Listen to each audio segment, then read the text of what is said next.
আমার বাবা আমাকে স্কুলে নিয়ে যেত, এখন আমাকে কে স্কুলে নিয়ে যাবে? আর আমি যে স্কুলে পড়তাম ওই স্কুলের খরচ অনেক ছিল, ওই খরচটা কে দিবে? আমি যেটাই চেতাম সেটাই আমার বাবা আমাকে এনে দিত। আমি ক্লাস 6-এ পড়ি, সিঙ্গাপুর ইন্টারন্যাশনাল স্কুল।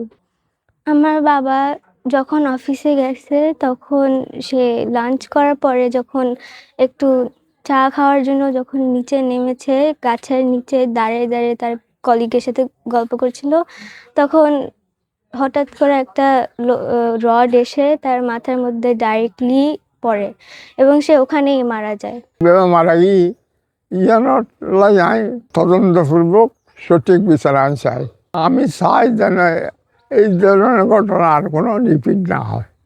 করে মারা গেছে ওইটার আমি সুষ্ঠু বিচার চাই, আর জানি কারো সন্তান আমার মতো এতিম না হয়ে যায়। আমার জামাই উনি লাঞ্চ করে ওনার সহকারীকে নিয়ে নিচে দাঁড়াইয়া কথা বলতেছিলেন।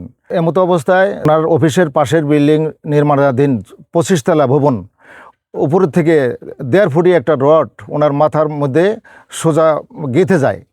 কঙ্কট ডেভেলপার্স প্রতিষ্ঠানের নাম, তারা ডেভেলপ করতেছে বিল্ডিং। এর কিছুদিন আগেও তারা এরকম অসতর্ক অবস্থায় কাজ করছে। আরেকটা ছেলের মাথায় বিদ্ধ হয়েছে, কাটাছেঁড়া হয়েছে, ব্যান্ডেজ হয়েছে। তারা এটা পরে মামলা কি হয়েছে না হয়েছে এটা আমি জানি না, কিন্তু এখন আমার একমাত্র জামাতা, আমার মেয়ে বিধবা হলো, তার বিয়ে হয়েছে 2010-এ। আমার একটা নাতনি আছে, তার বয়স 11 বছরে পড়ছে, ইংলিশ মিডিয়ামে পড়ে। তো এখন এই একমাত্র কর্মক্ষম যে ব্যক্তি, মানে বটগাছ স্বরূপ ছিলেন তাদের মাথার উপরে, আজকে সে বিদায় নিচ্ছে দুনিয়া থেকে। এখন আমার এই মেয়ে, আমার নাতির কী অবস্থা হবে, কিভাবে তারা এই জীবিকা নির্বাহ করবে? গুলশান থানায় যে ওই দিন রাত্রে 1টা-2টা পর্যন্ত ওখানে ছিলাম। আমি মামলা দায়ের করছি, এজাহার দিয়েছি।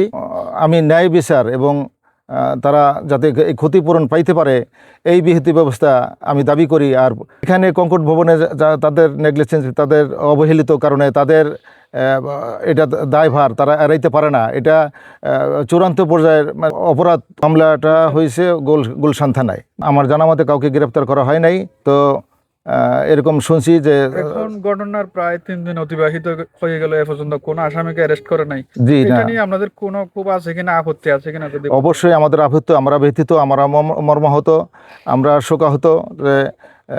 এইভাবে যদি মানুষের অ্যাকশন না হয়, বিচার না পায়, তাহলে অপকর্ম এইভাবে দুর্নীতি অপকর্ম চলতেই থাকবে। এটা নিয়ে প্রশাসনের প্রতি আপনাদের দাবি কি?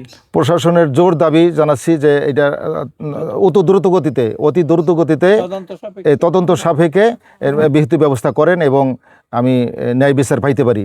এই জড়িতদেরকে গ্রেপ্তারের বিষয়ে অবশ্যই যেটা আমি, আমার কথা এটাই, যেভাবে আমি সূক্ষ্ম বিচার পাইতে পারি, আমি এইটাই দাবি জানাচ্ছি, জোর দাবি জানাচ্ছি।